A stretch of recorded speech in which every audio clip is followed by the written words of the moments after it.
Bismillahirrahmanirrahim. Assalamu alaykum, hürmetli qarindoshlar. Dini hayat namlıq söhbət proqramımız arqılıq sizlər bilan görüşdük. Proqramımızın bugünkü bölümündə tilni saqlash haqida to'xtalamiz. Proqramımızın bugünkü ez mehmoni ustoz Sirajin Azizi buludu. Sirajin bu şu cemiyetimizde şu tilning afətlərinə aid köp bulawadıdı. Nurgulluğan yaxşı qarindoshlarımızın özümüz bilib bilmey şu tilimiz arqılıq kettirib qo'ydik ekanmiz. O halaniki bu Kur'an-ı Kerim ve hadis-i şeriflerde şu tilning xatirini, tilni saqlamasa insonning ibadetidan kuyib bakavib ketadiganligi bizning ko'p agalandigan. Bu vaqtda o'zimizga va qarindoshlarımızga bir manfaat bo'lish uchun bir tushuntirib o'tgan bo'lsa, qani marhamat. Yaxshi bo'ldi. Bismillahirrahmanirrahim. Endi bu tilni saqlash masalasi islomda alohida o'ringa ega. Qur'oni Karimda nihoyat ko'p oyatlarda ve Peygamber Efendimizning hadislarida insan şu tilni saqlash, tilning ne kadar muhimligini ko'rsatib o'tgan. Hatta Qur'oni Karimda Sura Qaf'da masalan ma yalfizu min qawlin illa ladayhi raqibun atid deydi. Yani insan her qandaq bir kelime sözünü ağzından çıkarır ekan, onunla Allah Subhanahu taala küzetçi bo'lib turadi, bilib turadi. Bizdeki muakkal ferishtalar bizning nima so'z deganligimizni yezib turadi. Yani insanın ağzından çıkan her qandaq bir söz ya insanın menfaatiga bo'ladi, yoki uning ziyniga bo'ladi. Shu sababdan söz insonni yaxshilikqa olib boradigan ana shu söz, halokatga olib boradigan ana shu söz. Yani söz desek aqalli bir insonning, yani insonning bir insonlikda musulmonlik bilan kufrning o'rtasidagi kelimi shu bir jumla söz. Har qanday bir odam La ilahe illallah Muhammed Resulullah deb bir kelime sözünü aytdi. O insan Allah'ın dinini kabul kılgan, mümin bo'lgan bo'ladi. Eğer şu sözge karşı çıktı, aksice ona iman keltirmedi, yoki onu küfür sözledi, o insan hayatının İslam'ın hakikatini ketken bo'ladi. Şu sebepten insan özünün tiline ait bek saqlaşı ve sözge dikkat kılışı lazım. Hatta Peygamber İslam'ın bu tilni saqlash masalalarida mu nihoyat ko'p hadislar var. Masalan, Peygamber'in bir hadisida her qanday bir bandaning iymoni uning qalbi sog'lom bo'lguncha sog'lom bo'lmaydi. İnsanning qalbi uning tili sog'lom bo'lguncha sog'lom bo'lmaydi degan. Yani uning tili sog'lom bo'lmasa, insonning tili sog'lom bo'lmasa, unda inson jannatga kirolmaydi. Yani demek insanın bu dunyolik ve qiyomatlik hayatı şu insanın tiliga bağlıq degan gap. Şu sebepten insanlar tilini saqlash lazım. Til dese til yaxshilik qilmaydi, yomonlik qilmaydi. Şu sebepten her qanday bir aql egisi o'zining tilini aytib yaxshi saqlashi, yaxshi so'z bo'lsa qiladigan, yomon so'z bo'lsa qilmaydigan. Til dese tilni inson boshqalarning g'aybini qiladigan, gap to'shuydigan, haqlarni tillaydigan her xil usuldagi so'zlar hammasi yine şu insanın ne kadar ekenlikini gösterdiğin. Hatta bir insanın ilmi cihetten, ahlaki cihetten, hatta onun psikik cihetten mi bu insanın qanday insan ekenlikini ağzından çıkan bir qancha kelime sözülen insanı canlığı ölçügeli buludu deydi. Şu sebepten insanlar tilga dikkat qilish lazım. Bilmansiz varken sen sözde senin kim ekenligini ben xulosadan chiqaraydi. İnsanın sözden o adamın qanday adam ekenligini. Bu til o'zi kichikgina bir narsa. Nurg'ullarimiz bu tilga sal qaraydi ekanmiz. Bu gapni ya bilib bilmay tashlab. To'g'ri. Payg'ambar alayhisolamning hadislaridan bir inson unga e'tiborsiz ba'zi gaplarni dedi, shu sabab bilan Allohning dargohida jannatga kirib ketganligi, martus ustun bo'lganligi, ba'zi bir gaplarni e'tiborsiz qilgan bo'lsa-mu, shuning sababi bilan do'zaxga tushib ketganligini degan. Payg'ambar alayhisolam yana acayip çoğun bir hikmetini öz ichiga olgan Peygamber Efendimizning so'zi. Peygamber Efendimiz men kana yu'minu billahi vel yawmil akhir falyaqul khayran aw liyasmut. Alad mu'minninki ahiret imanı bağlab Allah'ın Resulüge imanı, ahiret günü imanı var adam yaxshi gap bo'lsa desin, ya bo'lmasa tutsun. Endi biz ko'ramiz jamiyatda, mana shu yerda o'quvchilar bo'layli, meyil cemiyetga adet kişiler olsun, özü halamaydigan münasibetsiz sözlerge çöküp çirkitip qaladı ekanda. Şununla insan hatalashib qaladıgan. Bu til öz kichikgina bo'lgan bilan yuqori deyilgandek buning mas'uliyati Allohning dargohida cho'ng. Şuna Peygamber Aleyhisselatü Vesselam bir hadisda insonni shu do'zaxga kallasi yuzi chekki mo'lg'atqizib yetadigan narsa insonning shu tili degan ekan. Xo'sh.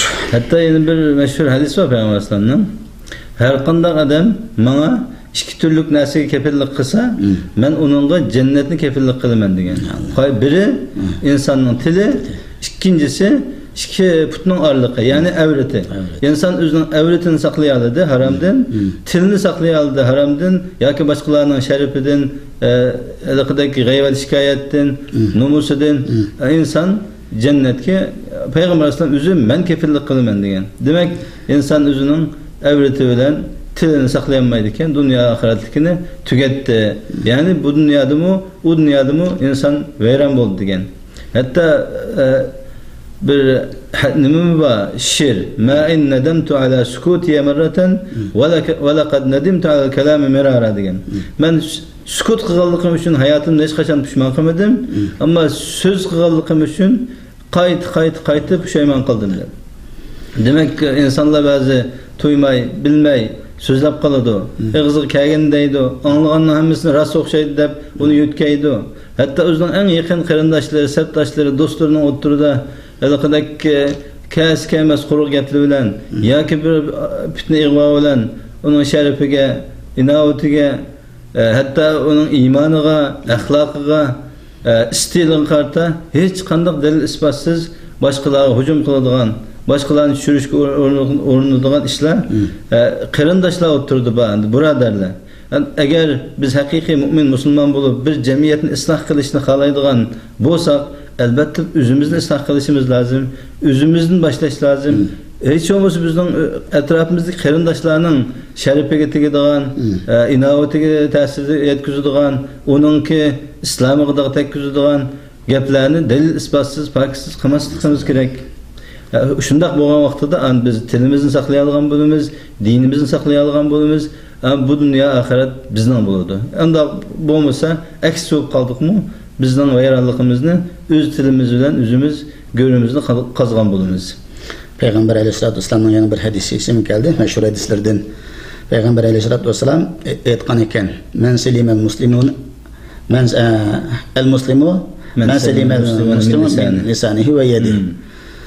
Müslüman degan başka Müslüman qarindoshlar inanki tilidan va qulidan salomat qila olsa.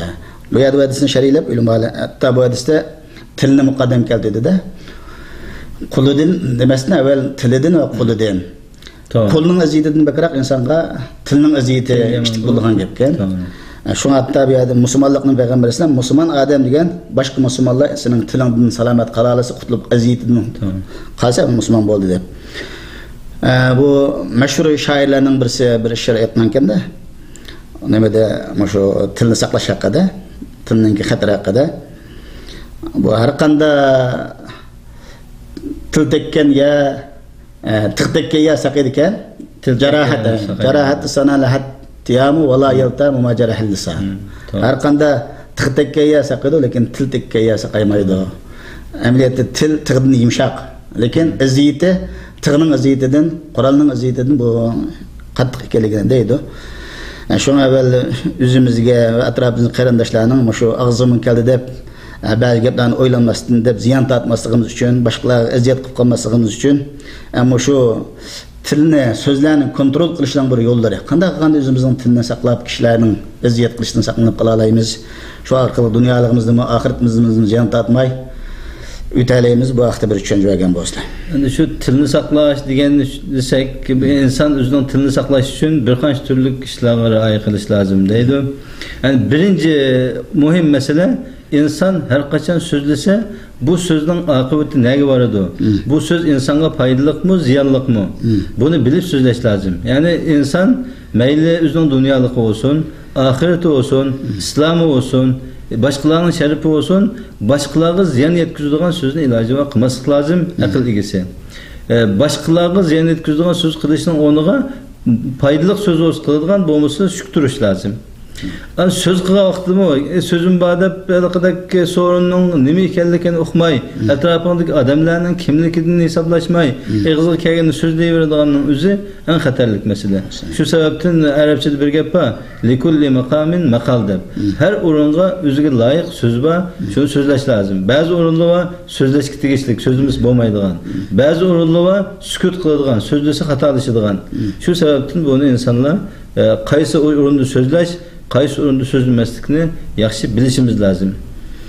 Undan haliqadak so'zlikda ba'zi insonlar haliqadak og'ziga kelganini so'zlayveradigan, gap qilaveradigan, gapdonlik qiladigan ishlar bor. Shu sababdan inson bu gapdonlik aqmaydigan ish. Har qanday yerda aqmaydi. Bu gapdonlik qildik degandan o'zi tushib ketadigan ish bor. Shu da'vat so'rovlarida da'vat so'rovlarida bo'lsin, qat'iy. Qur'on hadisning har qachon shu bir kalima so'z insonga ziyonlik qiladigan ishlar bor. Shu sababdan so'zni imkon bor oz qilish va so'zning foydali so'zni qilish lozim. Boshqalarga ziyon yetkazadigan her qanday sözün yaroqlash lozim. Onun için söz qilganda endi insonning so'zi shu insonning boshida deb o'tgandek, uning o'lchaydigan bir o'lcham, insonning aqlini o'lchaydigan, o insonning aloqadek dindorligini o'lchaydigan, bir insonning og'zidan chiqqan so'z, o insonning zodi mayli qaysi dinga mansub, qaysi mazhabga mansub, qaysi hatta iqimga mansub, shu bir qancha jumla so'z bilan o insonningki haqiqati o'tirib chiqib qoladi endi. Ammo aqlli inson shunday o'zining kim bo'lganligini taqsirga chiqarib qo'ymaslik uchun imkon bor oz so'zlash lozim. Yana kelib ba'zi insonlar haliqadek xuddi bir insonni yaxshi ko'rsa, u insonning hamma ishi yaxshidek og'ziga kelganini jo'ylab maqtab ketadi ba'zi insonlar. Bir insondan azroq bir qilcha xatolikni sodir qilganini, ya shaxsiy munosabatdagi bir xatolikni ko'rib qolsa, o insonni shu oldus qopsi so'kadigan, oldus qopsi uning obro'yiga, inovatiga ta'sir ko'rsatadigan yomon gaplarni qiladigan ish. Bu haqiqiy mu'minning sifati emas. Shu sababdan insonlarni maqtashdimi, haddan oshirib o'tmasak, ularni so'kash, tanqidlashdimi, bek çeketin aşırıp bunu qilmasligimiz lazım. Bunun için bunda mayli riyakarlık olsun, israfxo'rlik olsun, sözdümü riyakarlık, sözde israfxo'rlik hemmisi insanın qilish tegishlik emas ishlar. Bu cemiyetimizde köp kurulgan bir iş ekan. Bizning xalqimiz bo'lib, shundan millat xalqilajak tepildi ekan. Biron maqtisimi birdan-birdan ko'tarib osmonga chiqib o'tgan. Uni tanqidlik o'tirgan vaqtida tabanati kunbatgan. Müşarkılık tilning xatolikka tushib qoldi ekanmiz. Yana şu insanlar haliqadek söz qilgan vaqtida ba'zi insonni o'zimiz yaxshi ko'rgan, biz maqtab ketgan insonlarni so'zlayverib, maqtaverib, xuddi uni nauzubillah ilahlik darajasiga apirib tashlaydigan, ham Allohni norozi qiladigan, Allohning g'azabiga duchor bo'ladigan, hatto inson shirkka yaqinlashib qoladigan ishlarni qiladigan insonlar bor ba'zi. Og'ziga kelganini so'zlab bir odamni maqtayversa, ya bizning bir jamoat o'zining shayxlarini maqtayversa, xuddi bu Qur'oni Karim, islom şu bir shaxsning o'zi bilan mujassamlangandek, islom bilan dinning asosi, ahkomlari bilan, arkan islom bilan aloqasi yo'q. Faqatlam şu palani shayx uni degan, pustani olim buni degan, pustani cho'ng katta bizning shayximiz bunu degan, bunun boshqasi emas gap emas deydigan insonlar bor. Bu eng xatarlik masalalardan birisi. Shuni o'xshagan insonlar alaqadek o'zi qilmaydigan ishlar, so'zlarni boshqalarga qildirman deb so'zlamaslik lozim. Buningda ko'plagan masalalar bor. Biz imkon bor so'zlashda haqiqiy turda zodi mening og'zimdan chiqqan so'z mening aynikim. Shu sababdan men bu aynakni o'z loyiqida ish qilsay, bu mening mayli diniy jihatdan bo'lsin, milliy jihatdan bo'lsin, iqtisodiy jihatdan bo'lsin va boshqa jihatlardan bo'lsin, bu mening foydamga kelamdi, ziynimga kelamdi. Buni hisobini qilib so'zlash lozim. Agar unda hisobsiz og'zimizga kelgan so'zlaydigan bo'lsak, o vaqtda bizning jamiyatdagi o'rnimizni yo'qotib qo'yamiz. Allohning g'azabiga duchor bo'lamiz. Haqiqatan biz dunyoda bir arzimas narsaga aylanib qolamiz. Shu til sababdan. Shu sababdan qarindoshlar, birodarlar, xususan aramızdaki qarindoshlarimiz, xususan bizning abisil boshda o'tligu til insonga tığdın yaman cerahat kıldı. Hakikaten insanı yaman cerahat kıldı. Biz özümüzden qarindaşlarımız arasında şundaq kesken sözlerini kılışsak, yazırıq bir şahsi münasebet bilen onun imkan bir ayıplarını, noksanlarını izlep, sorap, tepip, onu başkalarına sözlep, dep, çürüş için tirişidigan bolsak, bu cemiyet oňşulyş emas, buzuluşqa biz sebep bolamiz. Şu sebepten bu qarindaşlar, islahatçılar, hususan bir cemaat süpütüdeki, buradarlar oturudaki söz hareketlerine ait dikkat kılışımız lazım. Bu münasebet bilen yana bir-birinin azraq ta'liq qilgim keldi. Birinciden bu tilni saqlash bu mu'minlarning sifatlaridan bir sifat ekan. Alloh taolo Qur'oni Karimda estağfirullah ve iza marru billahi marru kirama. Bu mu'minlar degan lag'vi foydasiz üstek gap so'zlarni ko'ysa, chiroyliqcha bu gap aralashmay o'zini saqlab qildi Alloh. Mana bu mu'min degan shunda bo'ladi deb maqtagan ekan. Qalayim qan so'zlarga aralashmagan odamlarni. Ya'ni Payg'ambar alayhisolatu vasallam bir hadisida "Men kana yu'minu billahi vel yawmil akhir falyaqul khayran aw liyasmut." degan, ya'ni Allohga oxirat kuniga iymoni bor odam yaxshi gap bo'lsin desin yoki chuk tursin degan o'xshash. Ikkinchida bu mu'minningki til mu'minning nijoti deydi. Dunyolik nijotimi tilda, oxirat nijotimi tilda. Uqba ibn Amr roziyallohu anhu aytgan, Payg'ambar islomdan uchrashib qolib, Rasulullohning qo'lini ching tutib, "Ya Rasululloh, mu'min qanday nijot topa oladi? Mu'minning nijoti nimada?" deganda Payg'ambar islom, "Ya Uqba, tilingni saqla. O'zingning tilingni ching tut. Yani bir sen uyangisini uyansıq dursun. Yani bazen bu hadis acayip hikmetli söz. Birden üzülen ya bir kitap görüp ya bir ilmi internetten paylaşıp öyle oturanmaydıgan. Baka kapta şunda adam joğuşlarga çıkıp aldığan qarindaşlar. Şu arqılık çoğ hatalıkını şahit sadır qılıp keldi de. Çünkü uyadi ya gıybetni üzen qıp taşıyasa ya qıqan gıybetni anlap gelirse qıqa ibadetin kuyup külüge aylındı. Yani bir hatalıkın bu köpçükler.